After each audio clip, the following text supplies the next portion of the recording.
Hello everyone. तो आज मैं आ गई हूँ फिर से एक नई वैकेंसी के साथ। तो जैसा कि आप देख सकते हैं ये एडवर्टीज़मेंट आया है और ये एडवर्टीज़मेंट आया है national highway and infrastructure development corporation limited की तरफ से। ये एक ऑर्गेनाइजेशन है जिसने बहुत सारी वैकेंसी जारी की है।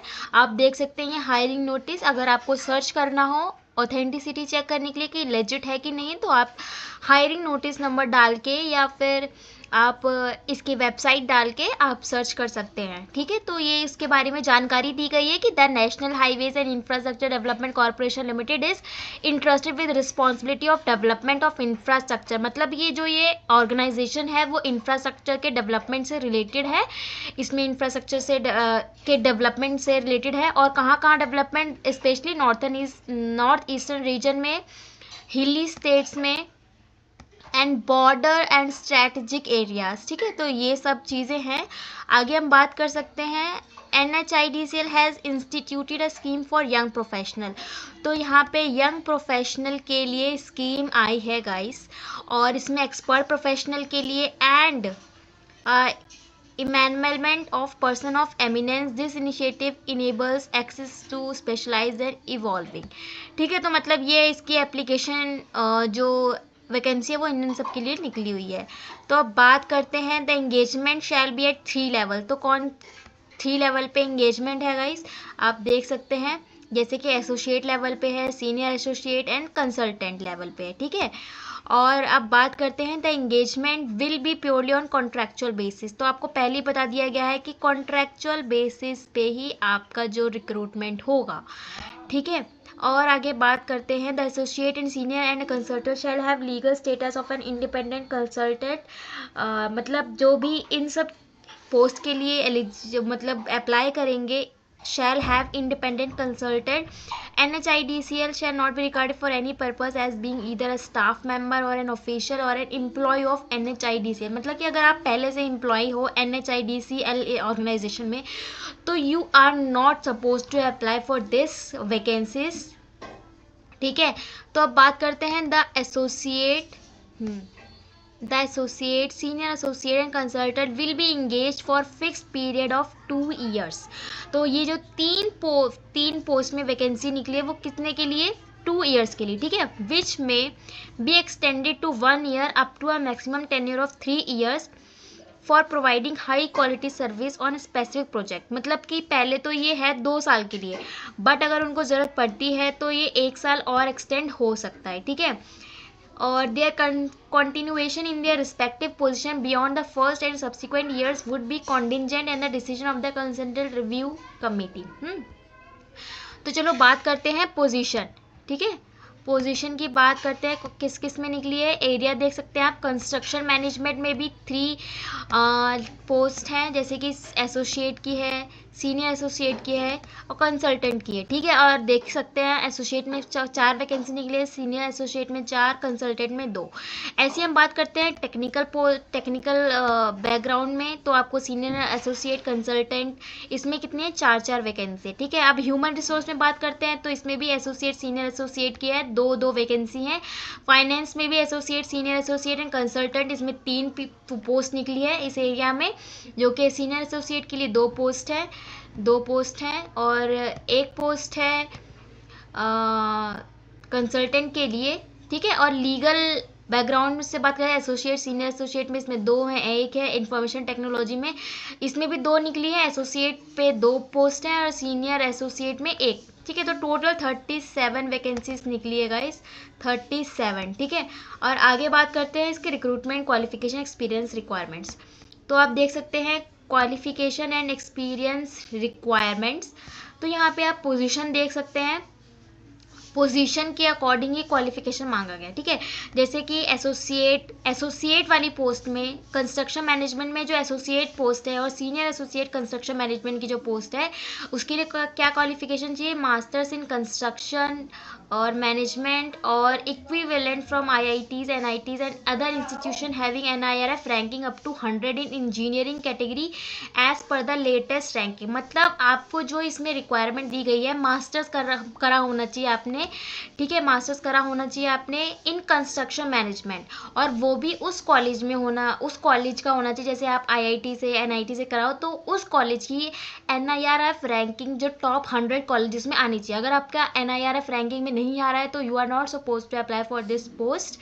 And upper age limit age on date of issue of recruitment advertisement, मतलब कि जो आपकी अपर एज, जो मैक्सिमम एज जो आपकी जा सकती है जिस टाइम से ये रिक्रूटमेंट प्रोसेस एडवर्टीजमेंट जारी हुआ है उसके अकॉर्डिंग 30 ईयर्स तक आप होनी चाहिए मैक्सिमम, ठीक है। और आपको इस पोस्ट के लिए कितना एक्सपीरियंस चाहिए, 0 to 2 ईयर्स, मतलब अगर आप फ्रेशर्स भी हैं so you can apply for this. और जो सीनियर एसोसिएट कंस्ट्रक्शन मैनेजमेंट की होगी उसमें आपकी एज 40 ईयर्स होनी चाहिए मैक्सिमम, और उसमें आपका 2 से 9 ईयर्स तक का एक्सपीरियंस होना चाहिए। और किस में एक्सपीरियंस होना चाहिए, experience in executing, monitoring, DPR, preparation of roads, highway projects, structure and infrastructure projects, मतलब कि जो रोड्स हाईवे बनते हैं उनके जो इंफ्रास्ट्रक्चर प्रोजेक्ट्स पे आपने काम किया हो, ठीक है। और अब बात करते हैं कंसल्टेंट कंस्ट्रक्शन मैनेजमेंट की, तो इसमें आपकी मैक्सिमम एज 45 ईयर्स होनी चाहिए, जिसमें कि 9 to 5 15 ईयर्स का आपको एक्सपीरियंस चाहिएगा। इस तो आपको जो भी एक्सपीरियंस्ड होगा वो इस चीज़ के लिए अप्लाई कर सकता है, तो आप देख सकते हो ये चीज़। और उसके बाद अब हम बात करते हैं, सॉरी गाइज ये जो हाईलाइटर है ना बहुत ज़्यादा इशू कर रहा है, सही से चल नहीं रहा है। तो अब बात करते हैं एसोसिएट टेक्निकल पोस्ट के लिए। इसमें मास्टर्स किया हो आपने in civil engineering with specialisation in structural engineering, और किसमें स्पेशलाइजेशन मांगा, स्ट्रक्चरल इंजीनियरिंग में, ठीक है। और ट्रांसपोर्टेशन इंजीनियरिंग, ये सब चीज़ें हैं। और इसमें कितना मैक्सिमम 40 ईयर और 2 to 9 ईयर्स का एक्सपीरियंस चाहिए। फिर कंसल्टेंट, टेक्निकल में कंसल्टेंट की पोस्ट निकली है 45 ईयर्स मैक्सिमम, और इसमें 9 to 15 ईयर्स का आपको चाहिए एक्सपीरियंस। एसोसिएट ह्यूमन रिसोर्स में आपको MBA इन HR और इक्विवेलेंट फ्रॉम IIMS, मतलब आपने MBA किया हो ह्यूमन रिसोर्स में, और जिसमें कि आप फ्रेशर्स मतलब यंग प्रोफेशनल्स भी आप इसमें अप्लाई कर सकते हैं, जिसमें कि मैक्सिमम एज आपकी आएगी 30 ईयर्स, ठीक है। Senior associate in human resource, मतलब ह्यूमन रिसोर्स में सीनियर एसोसिएट की जो पोस्ट है उसमें 100 इन मैनेजमेंट, ये तो वही बात हो गई, ये वाला ही चल रहा है सीधा। इसमें 40 ईयर्स चाहिए और मैक्सिमम 2 to 9 ईयर्स का एक्सपीरियंस चाहिए। और जो एसोसिएट चाहिए हमको फाइनेंस बैकग्राउंड में, वो MCOM CA CMA 2 years full time MBA in finance from IIM and other institution having NIRF ranking, मतलब ये भी है IIM बढ़िया कॉलेज से NIRF रैंकिंग हो जिसकी, उसमें करा होना चाहिए आपने, ठीक है। ये बोथ जो फाइनेंस में एसोसिएट की और सीनियर एसोसिएट की जो पोस्ट निकली है उन दोनों पोस्ट के लिए ये जो एलिजिबिलिटी क्राइटेरिया वो आपको फुलफिल करना पड़ेगा। फॉर दैट एसोसिएट के लिए 30 ईयर्स मैक्सिमम एज है, और सीनियर एसोसिएट के 40 ईयर्स मैक्सिमम एज में। जो एसोसिएट है जो फाइनेंस में एसोसिएट चाहिए उसके लिए आपका एक्सपीरियंस 0 to 2 ईयर्स चल सकता है, मतलब आपको फ्रेशर्स हो तब भी आप अप्लाई कर सकते हो, ठीक है। और बात करते हैं कंसल्टेंट की पोस्ट इन फाइनेंस में 45, और ये सब आप देख सकते हो अब जितना मैंने बता दिया। और बात करते हैं सैलरी की, ठीक है। तो जो एसोसिएट की पोस्ट होगी किसी में भी, जैसे कि 4 बैकग्राउंड है ना उसमें, तो चारों में से अगर किसी में भी एसोसिएट की जो पोस्ट होगी वो कितनी होगी, उसकी सैलरी कितनी होगी, 70 to 80,000। अगर सीनियर एसोसिएट की पोस्ट है, मतलब 2 से 9 साल का अगर आपको एक्सपीरियंस है तो आपको कितनी सैलरी मिलेगी, 80 से 1.5 लाख। अगर आप कंसल्टेंट है उसमें तो 9 से 15 साल या फिर उससे ज़्यादा का एक्सपीरियंस, 9 से 15 साल का तक का एक्सपीरियंस चाहिए आई गेस, तो उसमें 1.5 से 2,75,000 तक की सैलरी जाती है आपकी। और the remuneration to be paid to the associate senior associate consultant in the form of consultancy fees shall be approved by competent authority. Okay, और तो कुछ बताने की प्रोसेस नहीं। हाँ, तो आप बात करते हैं सिलेक्शन प्रोसेस की। The selection shall be based on internally constitute screening committee and selection committee evaluation criteria shall be decided by the above committee and may include written test, personal interview या group discussion. मतलब selection process यही है आपका, written test हो सकता है, personal interview हो सकता है या ग्रुप डिस्कशन हो सकता है, ठीक है। Induction, there shall be an induction module of 3 days which of the hired profession shall go through, मतलब 3 days का क्या पता ट्रेनिंग पीरियड हो या फिर जो भी उनको बताना हो कैसे क्या होता है वो चीज़ें हैं। और बाकी जनरल टर्म्स एंड कंडीशन को दे के जनरल इंस्ट्रक्शंस हैं ये सब चीज़ें। और एप्लीकेशन प्रोसेस आप यहाँ पे पढ़ लीजिए।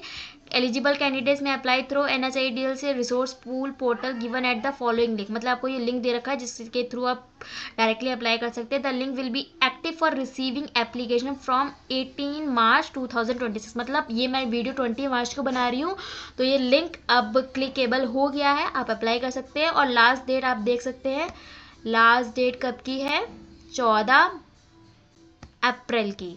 तो आपको ये वीडियो कैसी लगी, आपको इन्फॉर्मेशन समझ में आई हो तो please hit the like button and video को अपने दोस्तों के साथ शेयर करें जो भी गवर्नमेंट जॉब के लिए अप्लाई कर रहा है या और ही she is looking for any government job, जिसको रिक्रूटमेंट की बहुत ज़रूरत है और जिसका एलिजिबिलिटी क्राइटेरिया फिट बैठ रहा है, ठीक है। सो आपको ये वीडियो पसंद आई तो लाइक शेयर एंड कमेंट जरूर करें, ताकि आपके पास जो भी मैं वीडियो अपलोड करूँ आपके पास तुरंत वैकेंसी के नोटिस मिले और आप तुरंत अप्लाई कर सकें। क्योंकि अगर आप सब्सक्राइब नहीं करेंगे तो आपके पास नोटिफिकेशन नहीं आएगा, जिससे कि अगर उसकी क्या पता अप्लाई डेट लास्ट डेट हो जिस दिन मैं अपलोड करूँ, तो आप ये चीज़ ध्यान में रखना, इससे आपका ही फ़ायदा होगा।